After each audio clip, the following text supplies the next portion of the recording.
Supreme Rice. Since the 1930s, supporting Louisiana farmers and communities throughout Louisiana. To find out more, go to supremerice.com.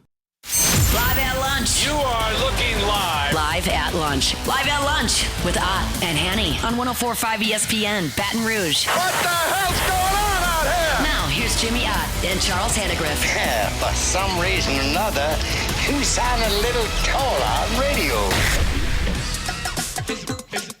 Is it live? Is it live? Is it live? From Dozy Place on Government Street in Mid-City, welcome to the Tuesday edition, Live at Lunch, 104.5 ESPN Baton Rouge. Charles Hannegriff along with Jimmy Ott. Jordan Kinch is back in the studio. Our last show before the Christmas break, so... Ho, Hanny. You're finishing up some Christmas shopping. Get your Christmas shopping done, Jimmy? You give me something nice? I don't Christmas shop. You know? No. You're a point-and-click guy? Point, click, and deliver? No. You just don't buy anything for anybody? No, I just give my son cash.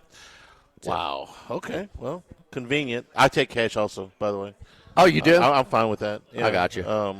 Checks in the mail. Okay. I'll get you I'll get you the matching. Last year I got you the dark navy type no shirt. Decorations, no no white tree, one. no. Right. I'm not into the commercialism of Christmas, Charlie. What a Grinch. We go to church on Christmas Eve. We visit friends and family, and do all that. So, no presents exchange, man. Not worth it. All right, it's overrated. On that joyous note. What you want? We spend money on stuff you're not going to like? That's great. I might like it. Just take some money. Okay. I'll buy you a drink. Get whatever you. Yeah, you'll use that. I'll hit you up on Sunday. It'll be my version of a free bet. There you go. Free bet. There you go. Something you're sure to use. There you go. Right? We got really good jobs. We do something we enjoy. Can I say this? Haven't we gotten enough Christmas? They've been playing a song since damn Halloween's over. Yeah. I mean, literally, I went through the department stores or the grocery stores, and boom, Christmas stuff was up. First Christmas. I mean, we have had enough Christmas, huh? I saw the first Christmas stuff in early October, and then this month, what I'm seeing now. King cake. Yeah, so without my contribution to the Christmas spirit, I think everybody's going to be all right. Probably so. Yeah. So we got good jobs that we like, we enjoy, but I found somebody who's got the best job going right now. I mean, this guy, you know how they say if you're not really doing your job, you're stealing? I found a guy that's stealing, man. And he's a good guy, too. He usually doesn't steal. Thomas Morstead is stealing right now. Oh, yeah. The punter for the 49ers, longtime Saint. The man hasn't punted the football in a month for San Francisco. He's still getting paid. He hasn't punted a month? Well, this was an off weekend there, too. But, yeah, he has not punted since the end of November. And since they don't have a game surgeon right now. They did not punt against Tennessee. They did not punt last night against Indianapolis. And if it wouldn't have been for the ball going through the hands of one of his receivers, Indianapolis wouldn't have stopped them at all. Even the ball was a little bit high on the interception by Purdy, but other than that, it was on him. It was on him. But it was. Yes, it was on Purdy. It was high. It was a bad throw. Okay, but it's not guaranteed to be intercepted. No. But I mean, so the game. One throw that was off. I mean, he was on fire. It was as close to a perfect game, pretty much as you can get. It's the first time a 49er quarterback's thrown for 5 touchdowns since Steve Young in the Super Bowl. That was a pretty good game for him against the Chargers. Oh, willing participant defensively, though. The Colts are really bad. I mean, on conversion downs, when you lose Christian McCaffrey. Right. No, they were. Come on, man. I mean, absolutely. Disgustingly bad. I mean, in the red zone, he's like by himself on a low. Because going into this game, the story was still Phillip Rivers, right? If you watched any of the pregame, 4-hour pregame, and then the broadcast, it was a tennis match. It was an individual sport. It was Phillip Rivers with his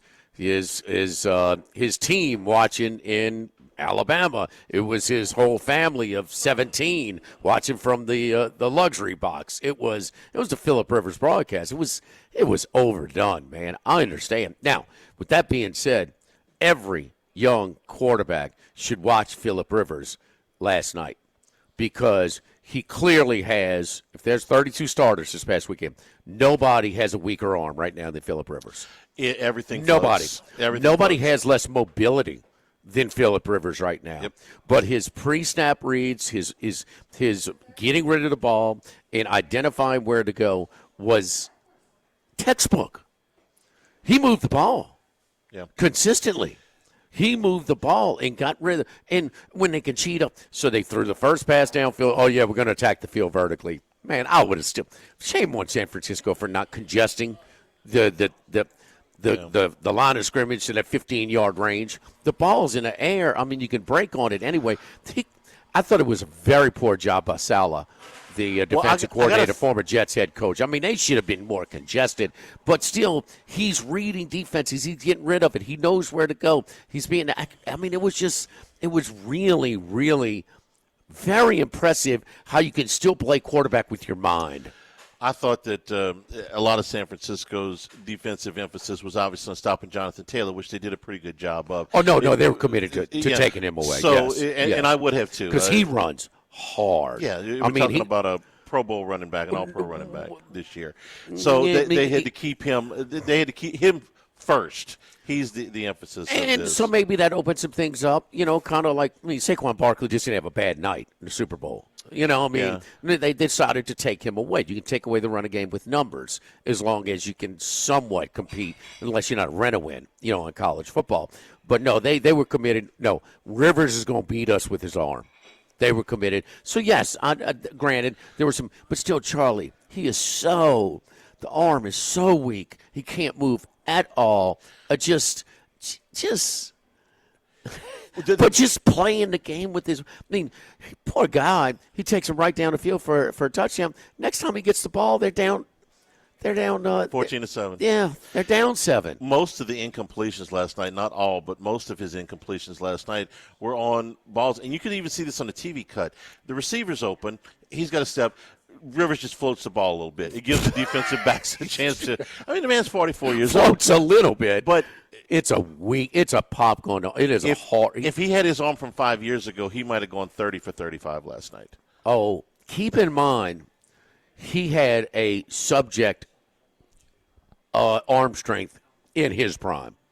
He always had an awkward delivery. It was. He looks like he's throwing, manhole covers out there, Charlie. He had a strong enough arm, but he never had the strongest arm in the league. You're right. And he had at NC State that hitch in his delivery was one of the things they talked about. Well, it's always been there, and it was developed. It was just muscle memory, right? Because as a kid, he was throwing a heavier ball, and so he picked that up, but that just became his delivery.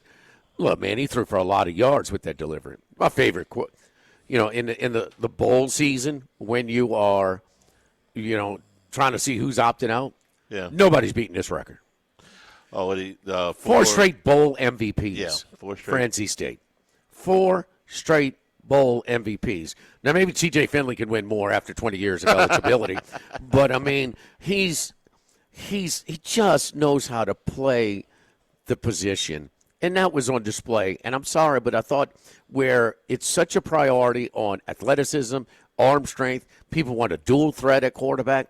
Man, he showed you how to play the position with his mind last night. I was blown away. I really was. He is a Hall of Famer. And to be able to still process that stuff that quickly, because arm strength aside, you still got to be able to recognize all this stuff in a hurry. He has absolutely exceeded everything. I went against him in the first week when they played Seattle, and was just absolutely blown away with how good he is. Let me ask you about San Francisco. They are now in position. They control their own destiny, the number 1 seed. Now they got 2 very hard games to win to do that. But Bears and Seahawks, both at home. Yeah. That's 2 hard games to win. As kind of they're on the playground playing pickup basketball, Charlie. As long as they win, they're not getting off their court. As long as they win, that's right, they're not leaving because they'll be at home in the playoffs and they'll be at home for the Super Bowl. Forgot about the Super Bowl. Yeah, you're right. They are on the playground. They're not leaving, and they are far from the best. You know what they looked like to me last night, with the exception of what happened to Kittle late? They looked healthy.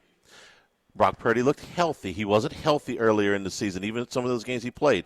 McCaffrey is always, at this point in his career, he's got a lot of miles on him. The offense He's is healthy. The defense misses those Trent guys. Williams is healthy. Oh, yeah. It makes a big difference. No, I'm glad you brought him up. Did you see the one play where they highlighted him where he blocked two guys? Yeah. He is such, you want to talk about a Hall of Famer. First ballot slam. Yes, dunk. Rivers may take a couple of rounds to get him in. No, this guy gets in immediately. He has the most, and McCaffrey is on his way to one. Williams probably got a more decorated career than McCaffrey. Oh, Williams. I mean, it's just unbelievable. Williams is in the conversation for one of the best half a dozen tackles of all time, in my opinion. I mean, I got him there. Anthony Munoz, Munoz, Jonathan Ogden, Walter Jones. I think he's better than Jones. He is. Yeah. He is. He's had a little injury, so it's kind of he has been injured. But that is a great point because all the injuries are in the defense. With Warner. Yeah. With Joe Thomas was the other one I would put in there. Longtime Cleveland Brown, and maybe even Willie Rofe up in there. He's in that top 5 or 6 of all time. And all of those guys are great. Nobody run blocks in that cat and of that group like him. Yeah, he's a freak, man. Yeah, he's a phenomenal player. Now, they're still missing some pieces on defense. And their defense, and this is where they have to be. I mean, like last night, because the Colts are going to move the ball. I mean, Purdy's got to be sharp. He can't have some of these. It's not like the early days where just sort of execute. We got the weapons, but they got that defense. I mean.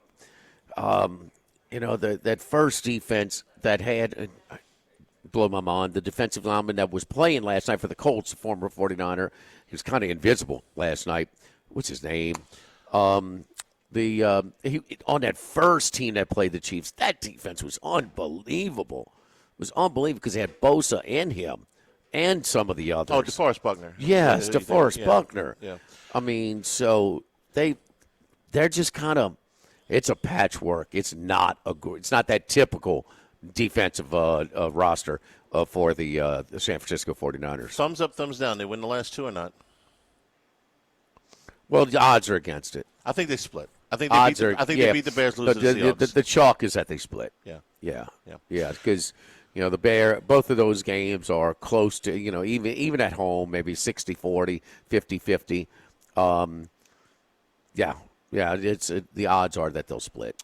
We're here at Doe's Eat Place. It'll be open tomorrow night until 6:30, and then closed all day on Thursday for Christmas, and then they will reopen on the Friday after Christmas at 4:00. So no late night tomorrow night. 6:30 is the last walk-ins that they'll take, and then off all day on Christmas. And then on Friday, no lunch, but reopening at 4:00. You get relatives in for the holiday season, and you're looking for a place to gather. Of course, Doe's is your casual steakhouse, hand-cut steaks, all the sides, do the fries.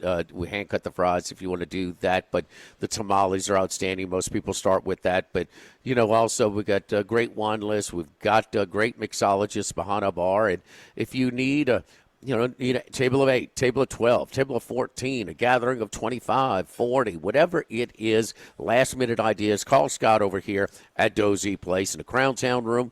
We're going to be watching some football game. We start at 1 or noon 1 today. o'clock. 1 o'clock today, as soon as we get off, with a triple header of college football bowl games. So, Toledo and Louisville. Miller Moss will start.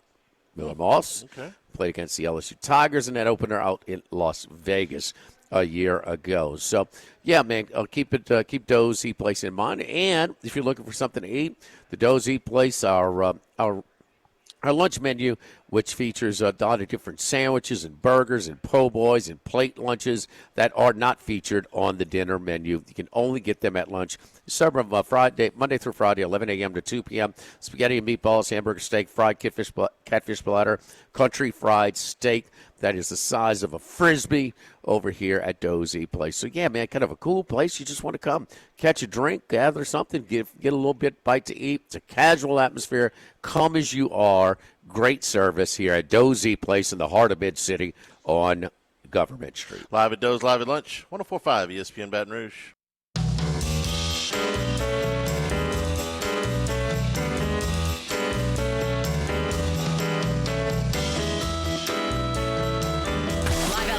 With Ott and Hanny from Doe's Eat Place on Government Street on 104.5 ESPN, Baton Rouge. You can always get the show on demand, 1045ESPN.com, LouisianaSports.net, on YouTube. Last two Hannycasts of the calendar year with a deep dive into Lane Kiffin's offense. All brought to you by Supreme Rice, supporting our Louisiana farmers since 1930s. SupremeRice.com. Got to watch a little basketball last night before the football game started. Yeah, had some of it on. Okay. Which are the Pelicans? I did not see very much of the Pelicans. I did watch the entire first half and into the second half with LSU. Not a game I'm ordinarily going to be focused on with Prairie View whose wins are against schools you've never heard of. But it caught my attention watching the game, and this is the last game before Christmas. Everybody's got their focus maybe somewhere else. I don't know, but defense was merely a suggestion in the first half. Somehow Prairie View, in the Assembly Center, managed to shoot 67% from the floor and 77% from three in a half of basketball, in which they scored 56 points. It's hard to shoot 77% from three in an empty gym, much less when there's somebody on the other side. And I'm sorry, we gave McMahon his flowers for the win against SMU last week. We both thought that was a good win. We both watched that game, thought that there was some good things to build on. They sleptwalked through the second half against Southeastern the other night. They ended up winning that game. They were up 14 at the half. They were outscored in the second half, and then in this game, they go to the break down 5. They were down 10 at one point. And Jimmy, I watched. Okay, this is not ordinarily a game I'll be focused on. I watched. Okay, I need something to keep my mind occupied before the football game comes on. I'm going to watch the game, see how they do. One of the laziest defensive efforts I've seen so far in this young season by anybody. No closeouts. Nobody's moving their feet. And if it weren't for the fact that LSU is just an exceptional free throw shooting team, this might have gotten a little bit hairy because they lived at the free throw line last night. But there was a little sequence in the second half where you had a technical foul and you had an intentional foul, and LSU kind of got loose from it and ended up winning the game by 14. But the defensive effort that I saw in the second half on Friday night against Southeastern and last night against Prairie View will get them thumped in the league. So it's one game. It's a half a game on each side, but you sure would have liked to have seen them come out after the SMU victory, which is a really nice win. All right, Texas Tech ran you out of the gym. All right, fine. Regroup. You beat a decent team in SMU. You play these two games. You should take care of business easy, put them away. That was not the case last night. You're not getting anything out of playing the teams like this when you don't hammer them down. Yeah. And it just – They know that they're a weak team. They're going to try and just go through the motions, and sometimes you can't do that against a weak team. Say what you want about Mulkey's Renowinds. It's a horrendous non-conference schedule. It's not going to get anybody excited, but her teams, she's going to coach them, and they're going to listen. Nobody wants to be embarrassed by their coach. She's going to embarrass them if they just don't pulverize them and to play the way they're supposed to. And that's the way this thing was. We'll wake up at half and then we'll turn it on, stuff like that. Sometimes you might not be able to. But it just lends itself to sloppiness. Turn the ball over 8 times in the first half. And when you're going out there in a game, and you only have so many of these games where you're playing full speed, and you're just going to be sloppy, you're not getting better. And if you're losing games as a chance to improve your team, you're not getting better with games. Man, what's going on?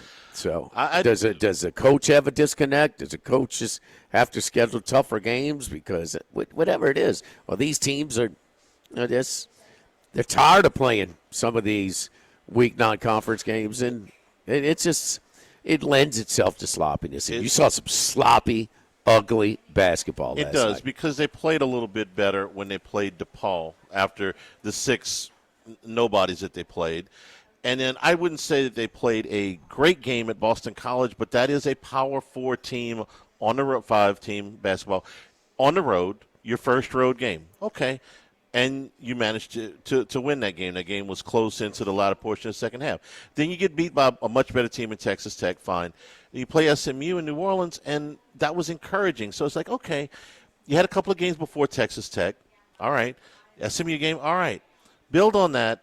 And the last 2 games have left a lot to be desired. They got one of these left against Southern Miss, and then conference play starts. So not exactly what I was hoping to see last night. Not gonna harp on it. They win the game by 14, whatever. But boy, that was a bad defensive effort in the first half, I thought. So just just. You're trying to get better, man. You got a better roster. I mean, put them teams away. I mean, you don't have a handle on your team to get them inspired. I mean, who in the hell are they that as a team, as this program, this whole thing, to take a night off any? I mean, you're far from solidified a bid to go to the tournament, and you're not preparing yourself. The damn schedule's so damn weak to begin with. Man, let's get after it and try and fine-tune some things. Go. If you're sloppy and you can't handle the things you're supposed to and dominate teams like this, how are you going to be sloppy and go handle some when the SEC starts? It's just there's a lot of step forward, step backs in this season with LSU basketball. So far, that would definitely be the case. Everybody's kind of got, like I said, one foot out the door for Christmas. There's no basketball the next 3 days. And a team that came in had one foot out the door for Christmas, too. Yes. They recognize Christmas on the same day. Kentucky's playing Bellarmine today at noon. Bellarmine? Bellarmine, excuse me. See, I don't even know. The Bellarmine Knights, okay? I don't expect that Rupp's going to be at its zenith today. No, it's talking about the rest of college basketball. They kind of take off. Yeah. So anyway, maybe they got excited when they get 6-7. Take a few days off. Come back after the break. Get ready for conference. Yeah, they got to do a finals, huh? Finals is way over. Finals are over. Oh yeah, finals. Okay, my bad. So no, everybody passed. As far as I know. That's good. That's outstanding. Look, the academics have across college athletics have just dramatically improved. When people start talking about this and don't like the new way of doing this, I don't know why they're doing this. Well, how could you be upset that everybody's getting better grades? How could you be upset about that? Everybody's getting better grades. Everybody's getting a college education. And almost nobody's flunking any drug tests either. No. Everybody's clean as a whistle and that's studying along. Now we can fuss about the gambling, right? Caught a few of them gambling. Other than that, everything's fine, right? Well, they got to do something with their money. Don't forget our friends at Relief Windows and ReliefWindows.com. If your homeowners association requires wood windows like Relief Windows, you got to go see my friends over at Relief Windows. Relief Windows and ReliefWindows.com. Doors, siding, shutters, shades, you name it, Relief Windows. Top quality windows, doors, siding, and shutters. Exceptional customer service.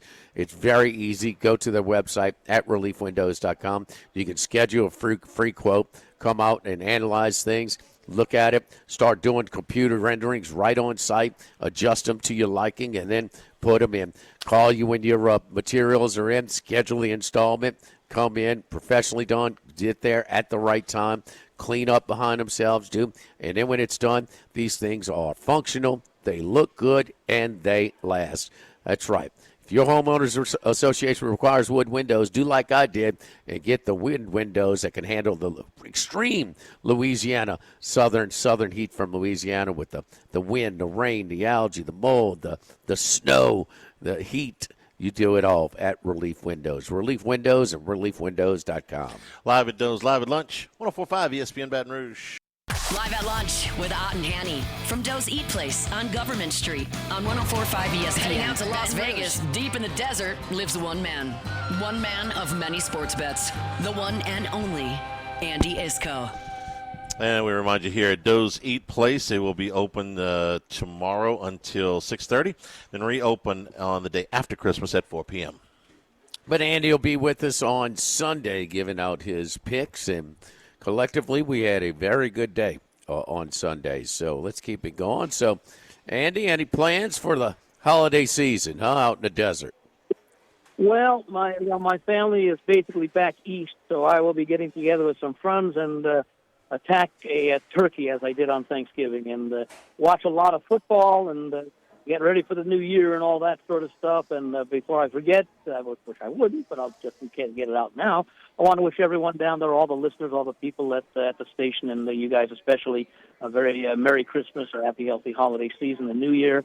And let's hope we wind down this year with some nice little stuff in our stockings.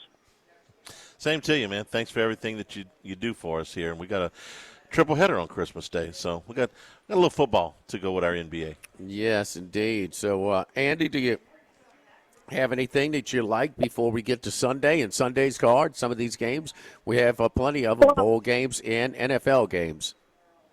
Yeah, I didn't do much with the preliminary bowls. I did play Hawaii in the Hawaii Bowl tomorrow, Christmas Eve against Cal. I played them when they were still a small underdog.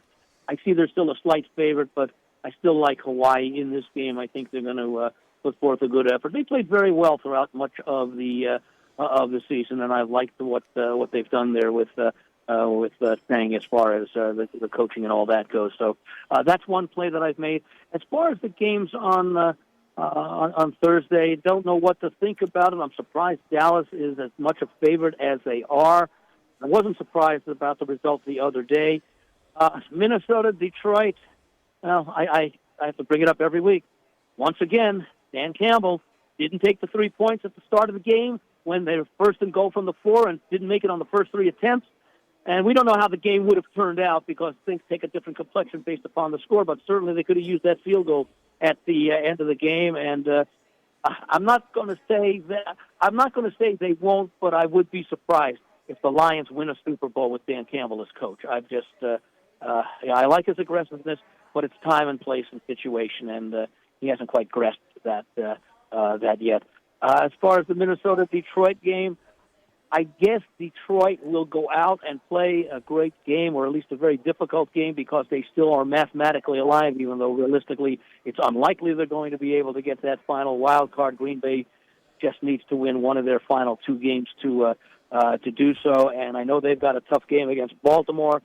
To me, and I lost with the Ravens the other night because that was basically Baltimore's season. I can't see them getting in the playoffs now.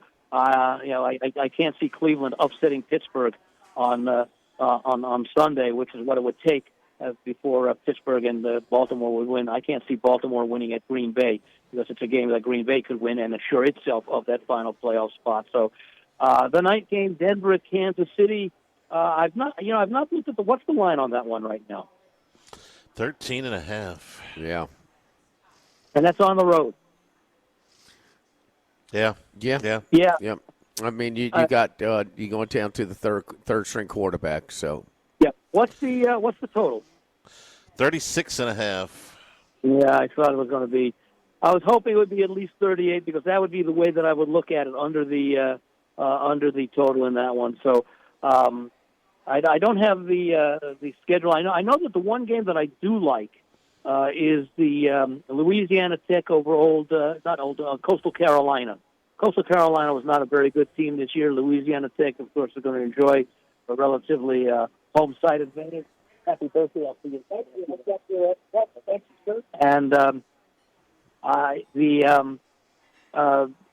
Louisiana Tech, I think, can cover that number. I would imagine they're probably going to have 90% of whatever crowd shows up in that game.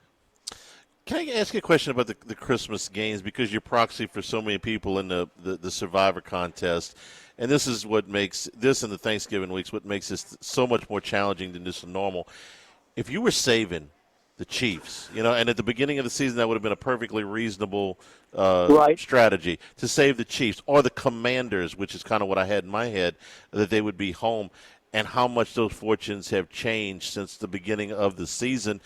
What looked like a decent strategy, now not so much. No, exactly, and that's part of the allure and the frustration of the contest. Is you're trying to project 3.5 months into the future when you sign up, because you've done your work and you got your plans out there, and they're going to change. And Washington would have been a team to save. Detroit would have been a team to save for either Thanksgiving or Christmas, depending upon how you felt about the other teams. Because remember, you had 8 teams to choose from on Thanksgiving as opposed to 6.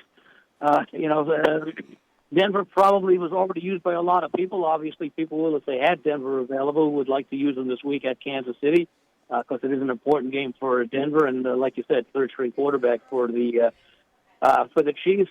Will people take a chance with Minnesota? I'm not sure. I wish I had one of the entries remaining. On the other hand, maybe it's a good thing I got eliminated when I did, because this would be a very, very difficult week to pick based upon what happened this past weekend. Those 3 games coming up on Thursday, and then we got a couple on Saturday before we talk to you again. Texans and the Chargers and the Ravens and the Packers, teams all with various playoff scenarios as we head into the stretch run here.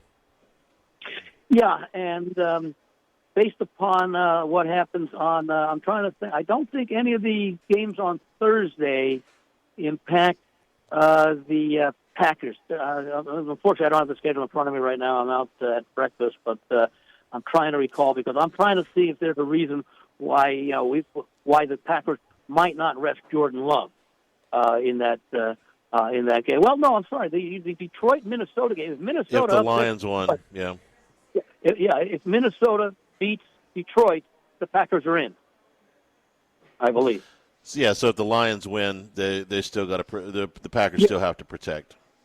Right, right. That impacts the AFC North, because so I'm not sure if Baltimore gets beat, well, then Pittsburgh's got it.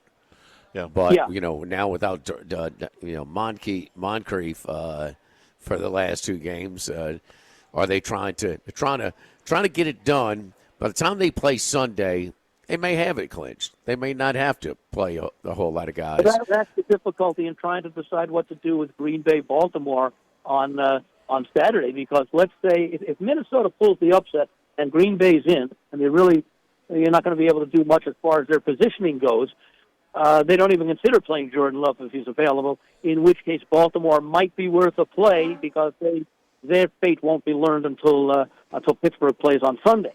On the other hand, if Green Bay quote-unquote needs the win because they haven't clinched yet because Detroit wins, then I'm not quite sure what to do with the game on Saturday, because realistically, Baltimore is not going to make the playoffs, because I can't see, anything can happen in the NFL, but I really can't see them losing to Cleveland on Sunday and not having come down to Baltimore, Pittsburgh in Week 18.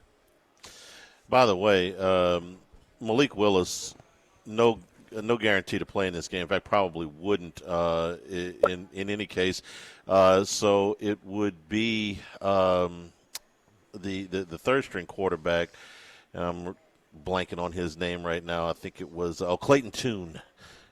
Tune, if they decide to hold Jordan Love. Yeah, I don't know if he's going to pass this year. I wouldn't think so. That would be interesting. may end up being a complete nondescript game, for what should – if you're the NFL and you're putting together a marquee game on the Saturday after Christmas, you're doing this in April or May, Ravens-Packers looks pretty good. Yeah. It may end up being a complete nothing burger. I remember looking at the Don Best schedule at the start of the season, and they actually had 5 games listed as possibilities for for the Saturday after Christmas. And they chose, what was it? The other one was the Chargers and Houston. Texans. That's a much more important game, and that's a good game to watch. I have futures on both teams. I'm going to be. I might prefer to be on Houston because Houston has to continue to put the pressure on Jacksonville because they're a game behind, and they still have a chance to make it as a wild card. I think they can still win the division, but they need Jacksonville to lose twice and Houston to win twice. So I think Houston is going to be playing. The Chargers may not. They're already in the playoffs, so they know that they're going to be playing on a wild card weekend. So I might take a look at Houston a little bit more because I like the team. Maybe the thing to look at that game, because both teams have such good defenses, would be under the total. Well, we for the first time in quite a while have some hope for the Saints. Not for this season, obviously, but with a quarterback that looks like they may be able to finally move forward in the post-Drew Brees era. They were a favorite in only one game preseason. Only last week's game against the Jets. Now they're a road favorite. It's over the Titans, but now they're a road favorite, so they're making some progress, Andy, a little bit. And the funny thing is they are going up against a team that is also playing its best football of the season. I mean, they beat a depleted Kansas City team, but Kansas City still has a playoff-caliber roster that hadn't performed to that level this year. But no, and I think that Kellen Moore has shown nice development as a head coach as well. I think there are many reasons to be positive about the Saints, especially playing in a division where who knows what's going to happen next year. But certainly, Atlanta has some vulnerabilities. Carolina looks like they're poised to do well, and Tampa Bay may be seeing the end of its run as the dominant team in that division this year. Well, Andy, how many people are left in the Circa, the big one? As I recall, there should be 10. I believe everybody advanced this past week. And so Christmas on Thursday is its own day. Yeah. Yes. 3 games. So and all are. I could almost see all 10 being eliminated because who do you really feel is the best team to play on Thursday? Most people have used the Broncos by now, huh? Yeah. So that information will probably be available on the website. I think they said the deadline will be Thursday morning, 9 a.m. to put the Christmas Survivor selections in. So I would imagine by kickoff of that first game, it'll be available. It'll probably be distributed out on X all over the I guess now you used to call it the Twitterverse, the Xverse, I guess. It'll be out there and it'll be on the website, etc. And we'll know which guys. The 10 that are left, maybe they've been It depends again who you have left, but I don't know that anybody really cares for any of the 6 teams that they have, whoever they would have available on Thursday. Well, that's what makes it interesting. We should cut down a few after this triple header on Christmas Day. As I say, I should have such worries. What's that? I should have such worries. I should be alive enough to make a chance. Yes. It's I'd be waving my ticket in the air for $1.8 million or something at this point. Yeah, but you got to have some suitors. Yeah, got to have a buyer. Got to have and from what I understand, it's no. You might be able to buy yours. Sell yours to an individual. But as far as chopping it up, yeah, they're not interested. I think they're not doing it, but I would think that there will probably be some individuals who will find some backers and will sell a portion of their ticket and be able to acquire the necessary money due hedging and things like that for the entry. Yeah, give some guys a stake, a buy-in. There's a lot of people that you can get some value for your ticket. Going in. right now. All right, Andy, we are going to talk to you on Sunday, Football Sunday. This Sunday we'll be down in New Orleans at Caesars Sportsbook, so we'll have you on getting your top 2 picks. A very profitable day for us on Sunday, so let's keep it going for this challenging slate where a lot of the backup quarterbacks are getting into play for this football weekend. Merry Christmas, guys, and look forward to Sunday, and we'll have a lot more certainty after the games of Thursday and Saturday. Merry Christmas, Andy. We will talk to you on Sunday. Thank you, buddy. Don't forget our friends at K&M Automotive on Segan Lane, 8445 Segan Lane, just off of Perkins, across from Ambrosia Bakery. Anything that you need done to your vehicle, when that check engine light comes on, bring it in. You don't know. You're not a trained mechanic. Bring it in, see what's going on. We'll let you know. Belts and hoses, general services, undercar services, electrical issues, AC service, transmission, electrical, tires, oil changes, whatever needs to be done. My buddy Jason Payne at K&M Automotive, a lot of times he is busy, so if he's too busy to see you at that time, he will give you a better time to come back, more convenient time that won't keep you hanging around, to get you in and out much more conveniently. He's going to try and find you a much less expensive repair as opposed to a replace. But if it does have to replace, he's not going to let you leave with any type of serious failing piece on your vehicle. He's been in business for quite some time, got a lot of repeat customers because he does such a good job. 7:30 a.m. to 4 p.m. Monday through Friday. Of course, honor the work week this week with the holiday week. We'll be taking off tomorrow and Christmas Day, and be back on Friday. 8445 Segan Lane, just off of Perkins, across the street from Ambrosia. Live at Doe's Eat Place, live at lunch, 104.5 ESPN Baton Rouge.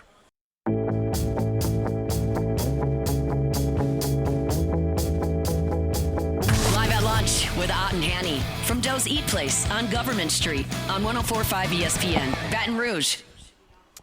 And return here at Doe's on Government Street.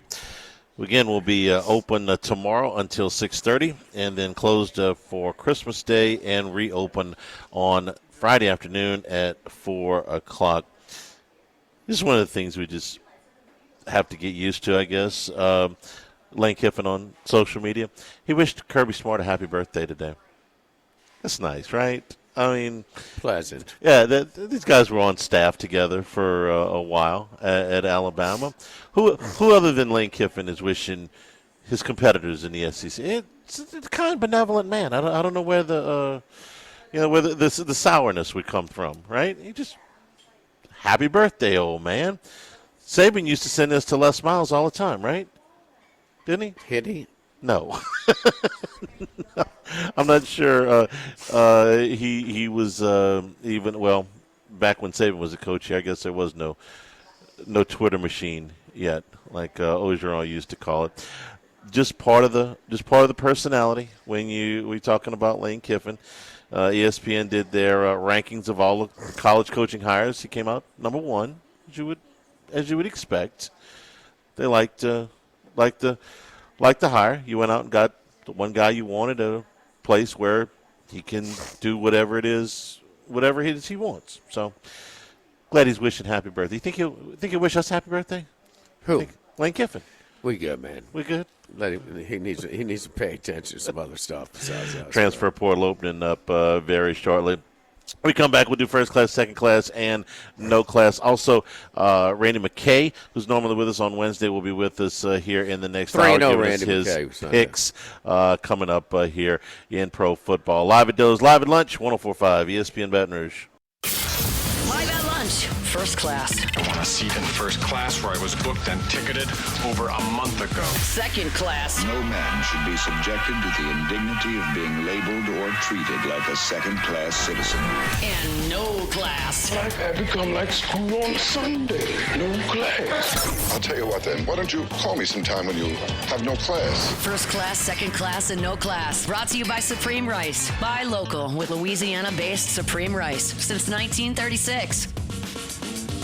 And we'll return here at Doe's Eat Place. Again, they will be open tomorrow until 6:30. and then closed on Christmas Day and closed for lunch on Friday, but reopening at 4 o'clock on Friday afternoon for dinner. And I'm by here, Government Street at Mid-City. First class, Jimmy, we go back to the college football playoff. The two guys that I thought maybe made the biggest difference in the two games that were close. I got to go with Ty Simpson in the first game. I understand that they fell behind in this thing, but he's been asked to shoulder more of a burden than – I'm trying to think of the last Alabama quarterback that had to shoulder this much of the load, because guys like Tua and Bryce Young, they had Jalen Hurts. They all had an awful lot of they had so much support around them, not just offensively, but man, look, if you had a bad game, that defense was going to pick you up. Without Ty Simpson, Alabama loses the other night, in my opinion. I mean, with anything less than what he gave. And his stats were not over the moon. But in the back half of the season, we've seen them ask him in the Auburn game, in this game, to make plays. And without him, he's the clear MVP. Absolutely no run game in either the SEC championship game or in this game. And Simpson gets him there. Coach trusts his quarterback. You got something at least to work with there. So I got to put Ty Simpson in first class. He's doing a lot, and keep in mind it's his first year starting, and he's just having to do a lot, and to use his legs sometimes in escaping because his protection is not always there. He's throwing balls to some receivers who they had really beautiful players when they could catch the ball, but some of them, including Williams, man. I mean, what's going on there? I mean, he is all over the place right now. So, all kinds of rumors about he'll be transferring out, things like that. Man, he ain't close to what he was last year. Period. Leads the country in drops. Cuevas did come back. He used him at some key times to get things going. But there's a lot of things that he's had to do, Charlie, for that the most of the Alabama quarterbacks. Things are usually kind of tied up. Their limitations. Well, is he a mill road runner? No, he's not. But he's so much better passer, but he can run too. And he's a big reason why they've had some success, and a lot of success as far as winning games in these ranked opponent games. And I'm dying to see how Indiana plays them, because that's a very physical Indiana defense.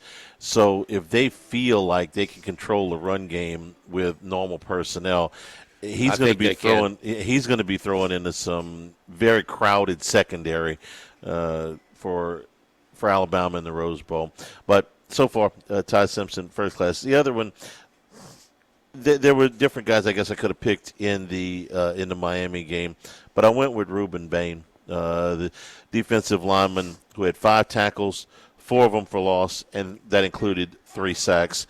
Number 4, in a defensive-dominated game, weather-dominated game, the win being what it was, Reuben Bain, who is going to hear his name come off the board in the top 10 picks next year, maybe even the top 5 picks next year, had himself a day. And they just did not seem to have – every time Miami needed a play, it seemed like he made one, much more so than what it looked like in the box score, because there were times where he disrupted plays where maybe he didn't get credit for a sack or even – He was wrecking shop, man. He was getting in there and disrupting stuff with his penetration. He was disrupting things, and the only way you can neutralize a guy like that is have a proficient passing game, and that was just too difficult to do. I'm surprised that A&M went so much straight drop back as Marcel Reed. I don't know if he had the option to kind of do his thing and shake and go try to create some sort of running opportunities. But I would have done a lot more design running plays with Marcel Reed, because they They were controlling your line. They were running the ball a little bit more effectively than you. They popped the big one at the end. Miami definitely had more scoring opportunities than Texas A&M, and I just thought a dual threat quarterback and Marcel Reed's come a long way. But I mean, Beck wasn't even trying to. They weren't even trying to let him throw because it was such a tough day to throw the ball. So just seemed like Miami got the best of Texas A&M. And we know about Mike Elko. He's a line of scrimmage coach. And so they're doing that. That's pretty impressive. Those are my two guys from first class. Second class, this is good with a chance to be great. All right, how about good with continuing to improve? Pelicans have won 5 straight games. 4 games with Zion coming off the bench. Talked about this last week. Is this going to be a thing?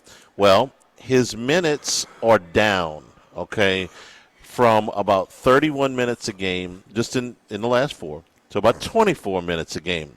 Guess what happens when his minutes go down? His field goal percentage goes up. His free throw percentage goes up. His rebounding goes up. His turnovers have come down. You might expect the turnovers come down. He's on the floor less, but the other numbers are really good. Off the bench against Indiana, 29 points, 7 rebounds. Against Dallas last night, 24 points, 9 rebounds. And this while he's shooting 57% from the floor. I maintain that I'm not going to say for the rest of his career. I don't know how this looks, when he's 28, 30 years old. But right now, Zion Williamson coming off the bench might be the best thing for him. Now, look, he may go pull a hamstring over the weekend and, be out for another month. I don't know. But at least right now, the reduced minutes seem to be helping. He's playing better. The team is playing better. They've won 5 in a row. Coaching change has definitely helped. Kind of like the Saints. Listen, things have been so bad for so long that you just don't even want to look at the light at the end of the tunnel. They found something that at least for a handful of games works.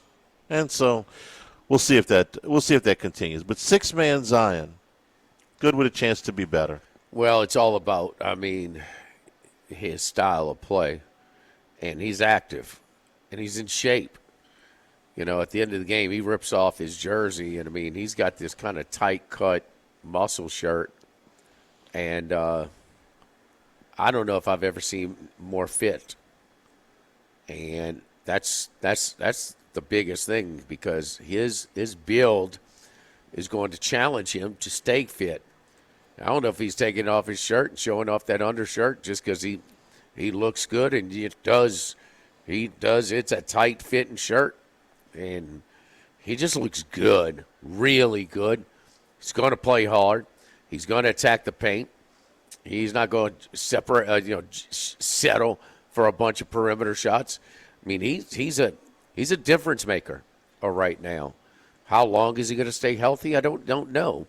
But his playing style, he's doing some things that a lot of people can't do, and he's attacking the rim for high percentage shots that lend itself to win a basketball game. Now they fell behind a lot of stretches last night, but in the third and fourth quarter they flipped that thing around, and one going away. Made it a little bit more interesting with some quick shots when they should have been dribbling out clock.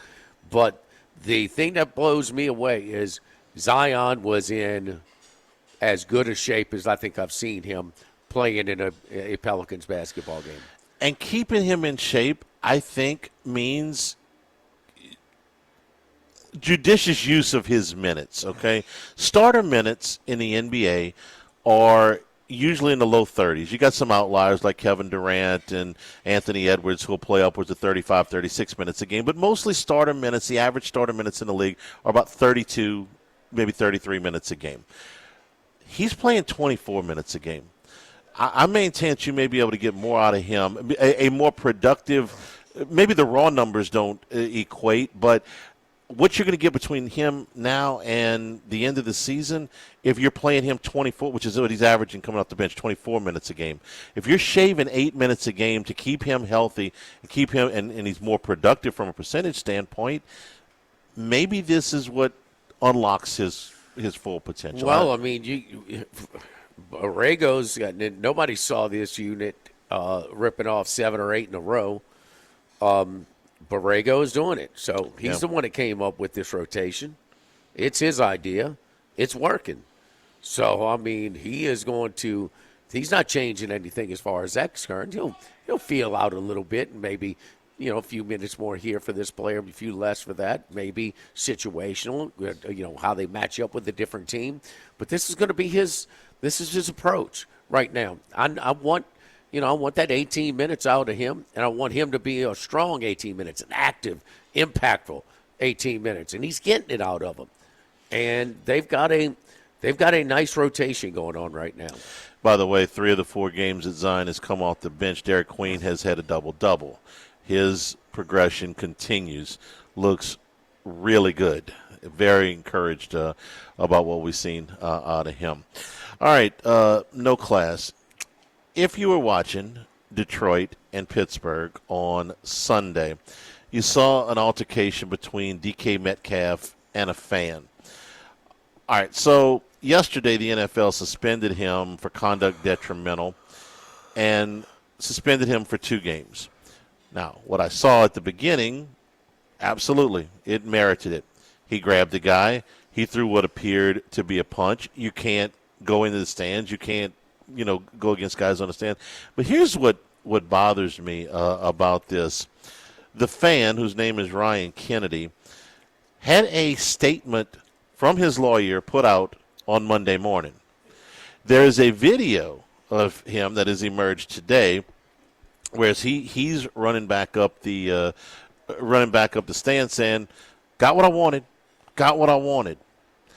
I'm not going to tell you that he deserved to have a swing taken at him by DK Metcalf, but turns out that when Metcalf was with Seattle, they went to Detroit in 2022, 2023, and 2024. And Metcalf reported this guy to security all 3 times. In other words, he's been some kind of an antagonist. Reported him for what? That's not sure.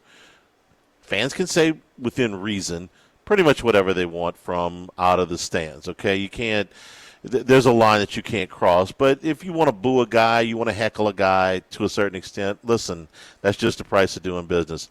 But it certainly seems kind of convenient that this guy's been reported 3 times, and now you got this video, and he had the lawyer's statement ready to go. I mean, they hadn't finished breakfast good yesterday. And so it sort of looks like he went in there trying to do it. It doesn't excuse Metcalf's behavior, okay? You can't take a swing at a fan. I get it. But this is what it's going to cost DK Metcalf. He's going to forfeit $555,000 through 2 games. Okay, that's bad. But it voids his future guaranteed money over the next 2 years, which is $45 million. Now, look. Metcalf deserves to get fined. He deserves to get suspended. Does DK Metcalf really deserve to lose $45 million in guaranteed money because this guy knowingly and seemingly planned to go after him on the sideline? This whole thing stinks. The whole thing stinks. And it's a shame because it was a really, really interesting football game. I mean, this thing had a lot of twists and turns to it. 2 teams that were really playing for something significant. I hated to see this on the side, but the whole thing just kind of stunk to me. Metcalf's reaction, but Ryan Kennedy, I don't think he's blameless in this, just from what I've seen and what I've read. First class, second class, no class, brought to you by Supreme Rice and SupremeRice.com. Since the 1930s down in southwest Louisiana, of all of our Supreme Rice grown, milled, and processed. If you're cooking for the holidays, make sure you're cooking with Supreme Rice. You're going to save some money, and you got a lot of different variations, the brown, the long grain, medium grain, jasmine, the parboiled rice, the low glycemic rice for diabetics, all of them available. Wherever you buy rice, make it Supreme Rice. Part of the Climate Smart program. reducing methane emissions, and promoting water conservation for future generations of Louisiana farmers. Find out more information at the website supremerice.com. Live at Doe's Live at Lunch, 104.5 ESPN Baton Rouge.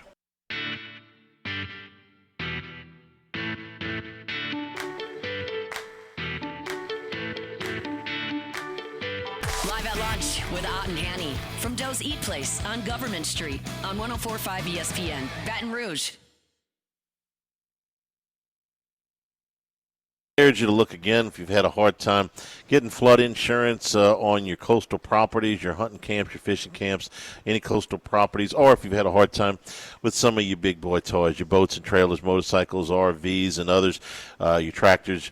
Get them insured at the Morris Insurance Group. You can get a free quote, morris-ig.com. Also, auto, homeowners, and commercial insurance available. 225-201-0007, 225-201-0007. That's from my man Buzzy Heidel at the Morris Insurance Group. Again, morris-ig.com. LSU officially announced the entire staff of Lane Kiffin yesterday. No big surprises in there. Of course, we've known a lot of these names for a while. Charlie Weiss is offensive coordinator. Dane Stevens is a quarterback's coach. Eric Wolford coming over from Kentucky is the O-line coach. Kevin Smith we now know as the running backs coach, also assistant head coach. I like to throw in those titles, a little bit of extra money and then Joe Cox coaching the tight ends. Sawyer Jordan coaching wide receivers along with George McDonald, who's the passing game coordinator. And then on the defensive side, it's almost all the same with Blake Baker coming back, of course, as defensive coordinator. They did name Chris Kiffin as the co-defensive coordinator and linebackers coach. Sterling Lucas coming over from South Carolina on the defensive line. And then, of course, in your secondary, coming back Corey Raymond in the secondary. So you're you're in pretty good shape there, I would say.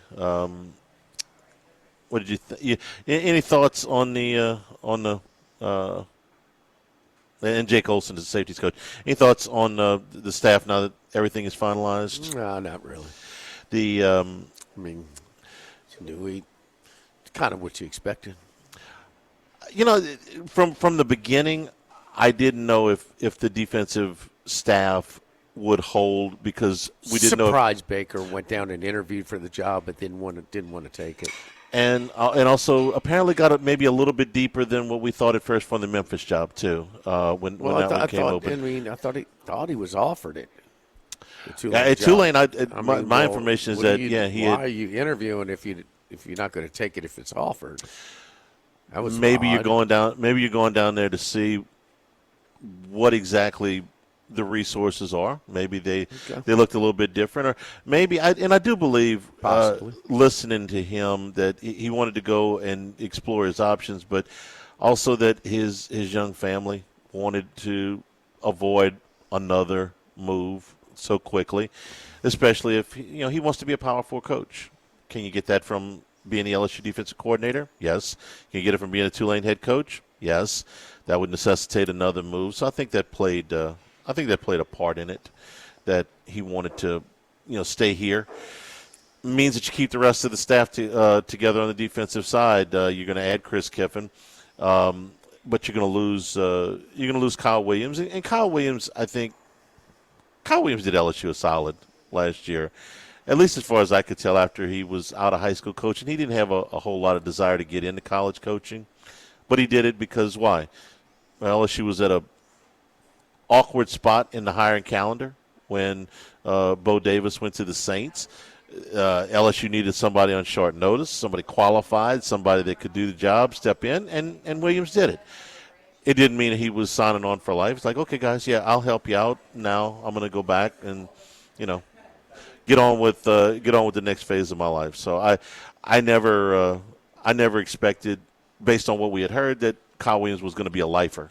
He may decide 5 years from now he wants to get back in it. 2 years from now, who knows? But it looks like a pretty solid staff. And for Eric Wolford, the offensive line coach, who's also been at Alabama, that's what's got to get fixed first. is the offensive line, and it's going to be I think a lot different looking next year with guys that are not currently on the roster. What they're going to do for the bowl game, they're going to have to move some people around. Josh Thompson's not going to be there, obviously, but I will be curious to see what they do as far as the input that any of the guys coming in have had. They've been here, they're kind of in and out. If it looks any different at all, I'm looking for reasons to be interested in this bowl game because I'm going to watch it. It's on, but at least on defense, LSU is going to look almost nothing like what they looked in the regular season, and offensively they got to shuffle some people as well. So it's a tough sell, but I will be curious to see what influence, what impact, if any, the new coaches have had in a short period of time here. So that's the latest on. We did LSU basketball. We did LSU football today. When they playing that game? Saturday night, late? Saturday night at 8:15. No post game, by the way. Willie Fritz, favorite. 3.5. Most of his kids are playing. It does appear they asked us for station predictions this morning. I picked Houston by 4 because it looks like we'll find out when they get to the bowl site because there hadn't been a whole lot of media availability in either spot. But we'll find out probably Friday. It seems like Houston's going to have more of their frontline personnel than LSU will. Of course. By a decent margin. So it is what it is. Be interested to see, how Lane Kiffin, reacts to see him. This is his first time to be in person and see what kind of hand he's being dealt here with what he's got return. I know he saw him in Oxford. So how much is he coaching? None.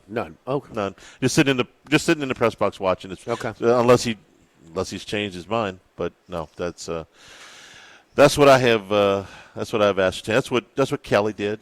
Seems like a spot. Would you pick Houston? I would think so. Got a really good coach. I got they're happy to be here. There's he took over an impossible situation. It was a big deal to go 4-8 last year. The bigger deal, I think their win total was 6.5. They won 9.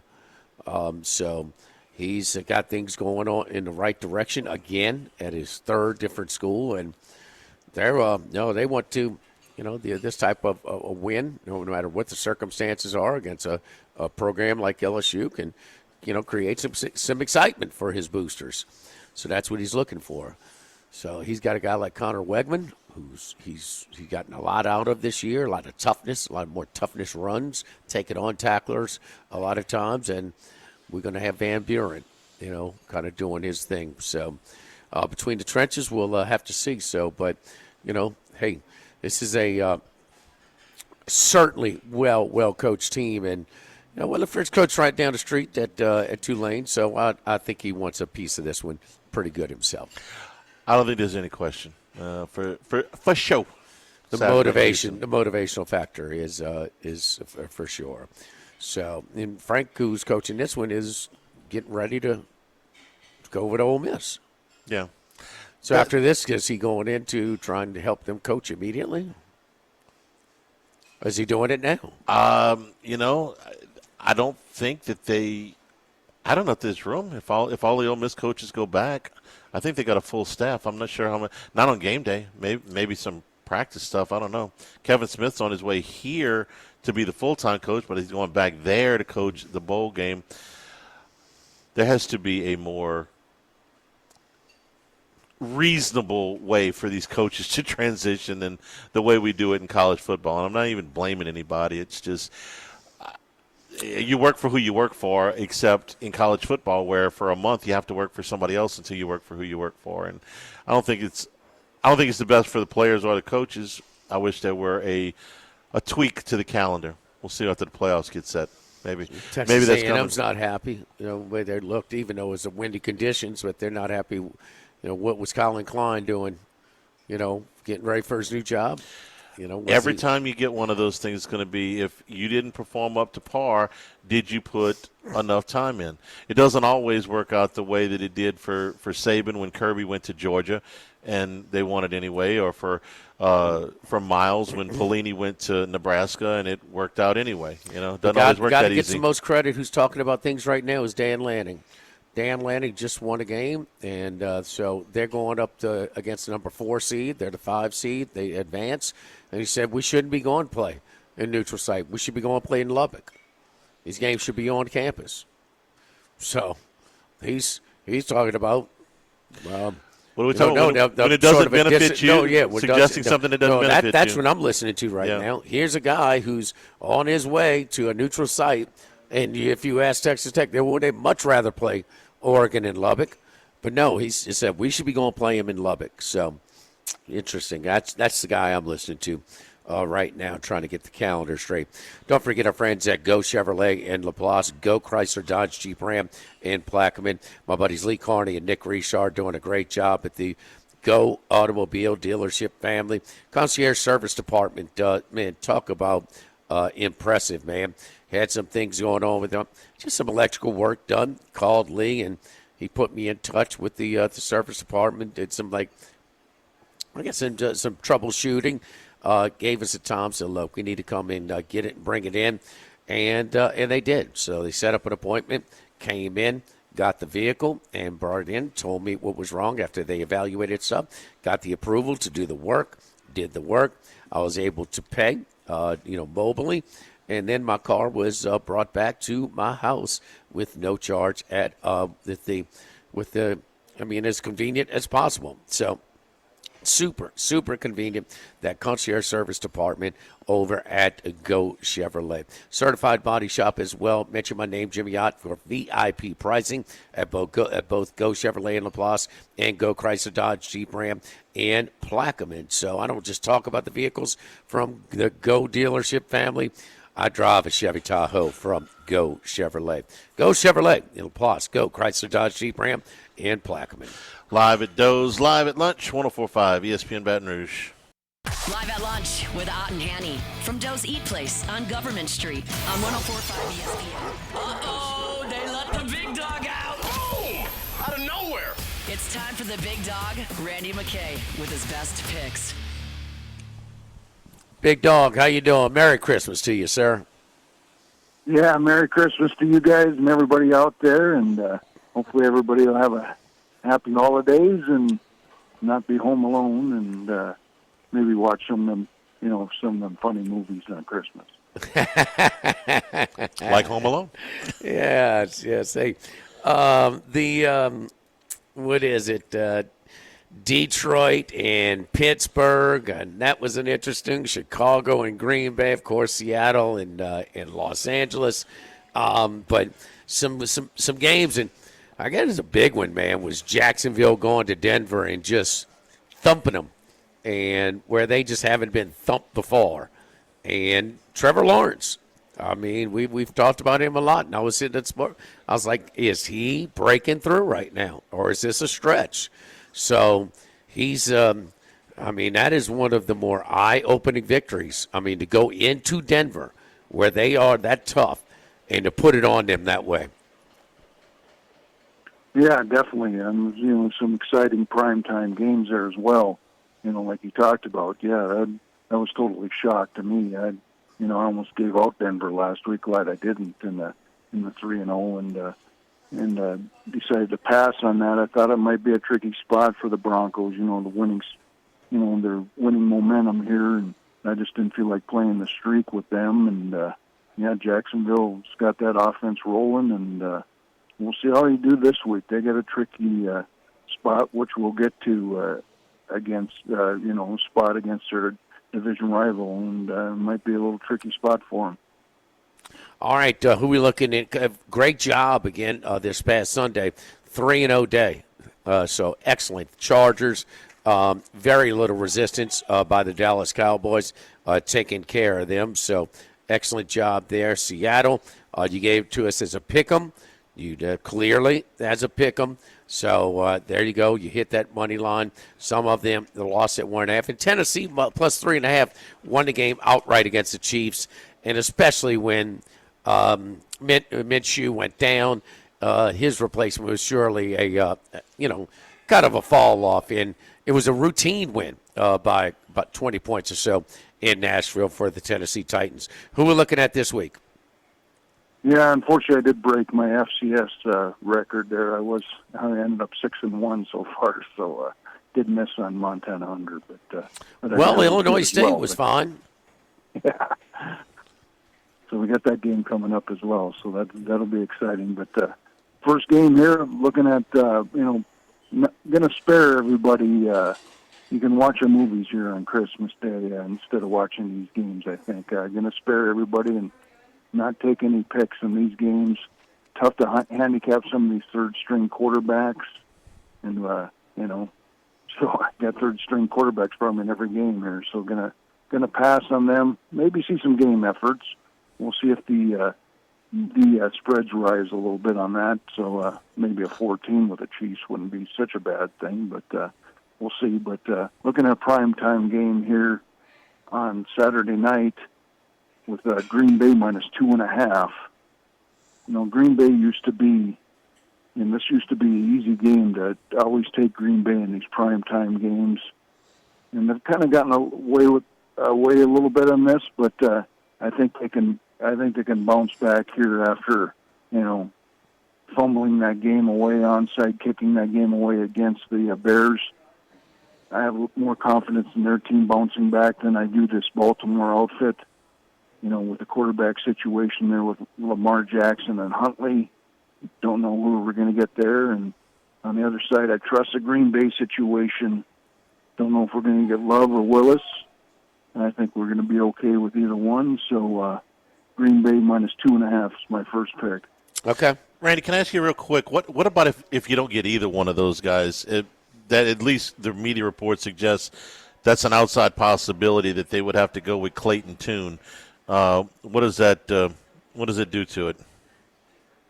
Yeah, Clayton Tune would kind of be a abort mission if he gets in there. I've seen enough of Clayton Tune in the NFL to not have much confidence in him. So I got to monitor the injury situation there, and as the way the market's looking, it's looking like it's going to be one of the two guys.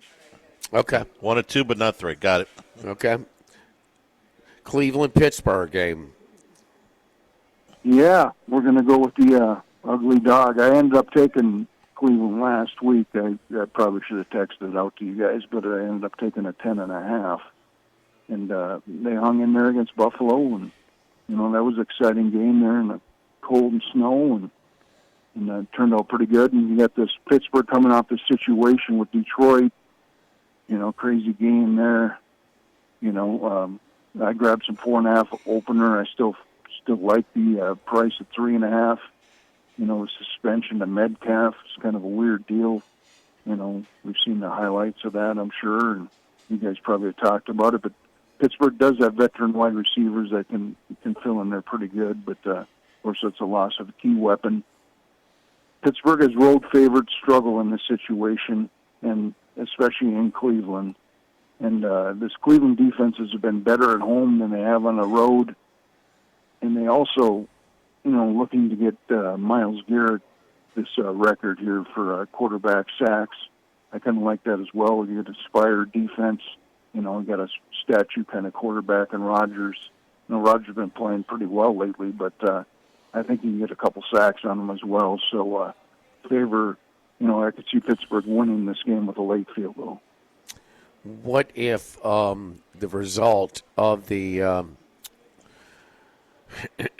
of the other game in this division produces where Pittsburgh could have clinched the division by the time they played this game, which would certainly affect this line.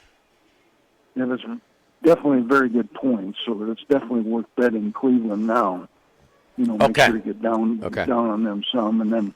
Of course, it'll probably, if Baltimore does pull off the upset in Green Bay, you'll see the line probably go up and we'll get a little bit more value. So bet it now with anticipation to bet a little bit more at post.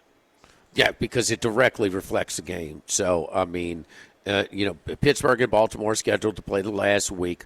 They have a 2-game lead, so they could catch one game. But if they can get a split here And if Baltimore loses, it's over then. It's over. So, because it would be a 2-game lead going into that last one, and Pittsburgh can sit everybody against Baltimore that last week. But if Baltimore picks up the win that Saturday, if they're on their way to that win, probably bet the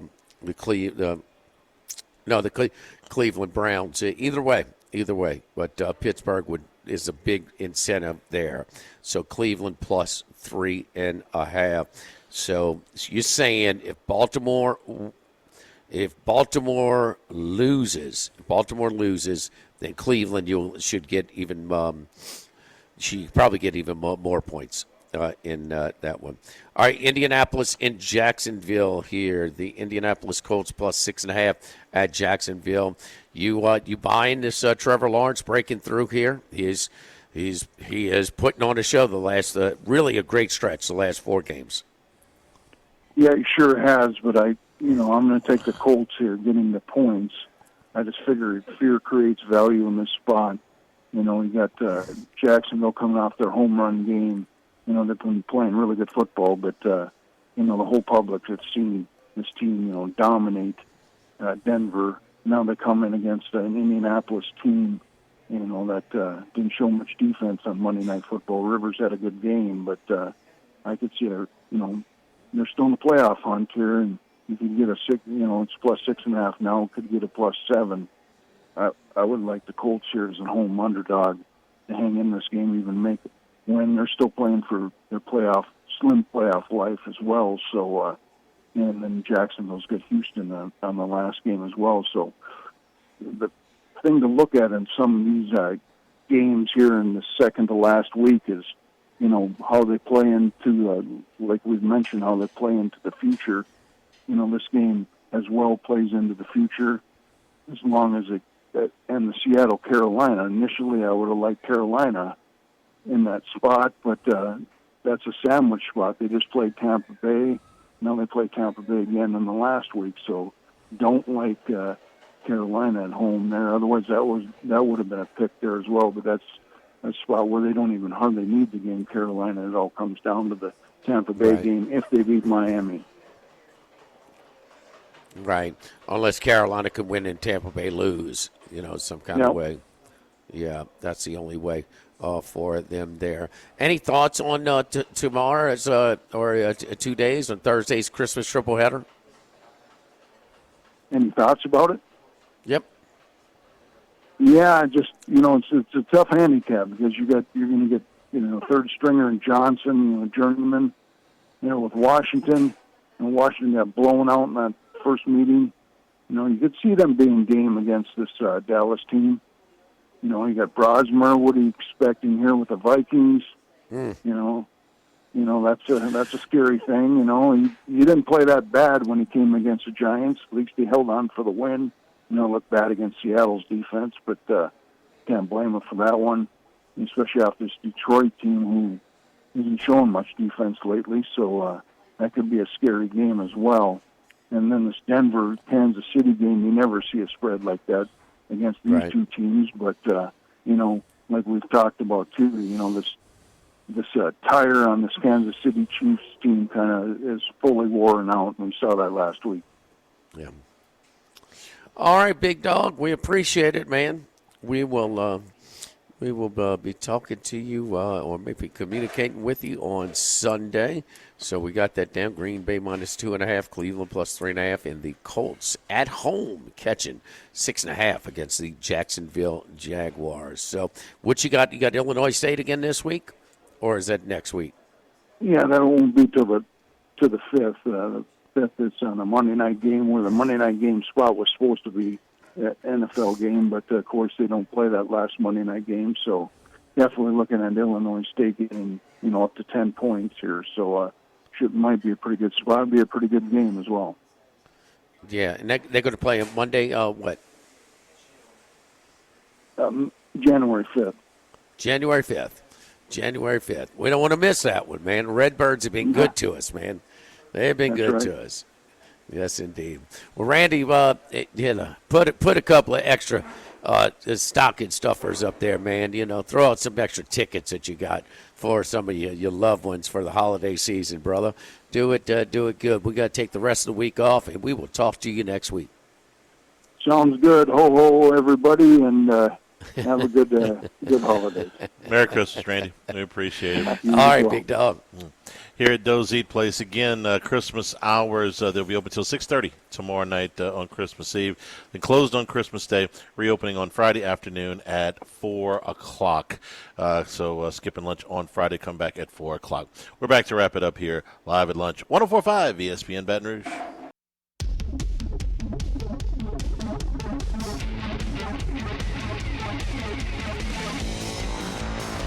Lunch with Ott and Hanny from Doe's Eat Place on Government Street on 104.5 ESPN, Baton Rouge. Here at Doe's, wrapping up again. We'll be off the next 3 days for the Christmas break. We'll be back for pregame on Friday. Saturday. I'm getting my day straight here. 3:15 for pregame. No postgame, network postgame only on Saturday due to the late hour, and then we'll be back on Sunday morning from Caesars Sportsbook in New Orleans for football Sunday starting at 10 a.m. 3 games today, Jimmy. We're starting here in about 5 minutes. Toledo and Louisville and Boca Raton. Western Kentucky Southern Miss from New Orleans from the Dome at 4:30 today, and UNLV in Ohio, the late game. That's in Frisco, Texas at the Scooters Coffee Frisco Bowl. You like some dogs today? Yeah, I like Toledo plus a 12.5. That game is getting ready to kick off. Line's jumped a little bit, huh? Yeah, it's gone from about 8.5 to 12.5. That's inviting, so we'll take the extra points there. And going to take the actual favorite in the second game, laying 2 points, Southern Miss, shifting over to a favorite against Western Kentucky. So certainly an easy trip to New Orleans, the one that they've done many a times to go see some teams play. My favorite play tonight, though, is Ohio, the Bobcats, catching 6.5 against the UNLV Running Rebels. Again, Doe's closed tomorrow starting at 6:30 through 4 o'clock on Friday for the Christmas break. Everybody, have a wonderful holiday, and we'll see you back on Football Sunday. For Jimmy Ott, I'm Charles Hanniger saying thank you and good afternoon. Stay tuned for Hunt Palmer on 104.5 ESPN Baton Rouge.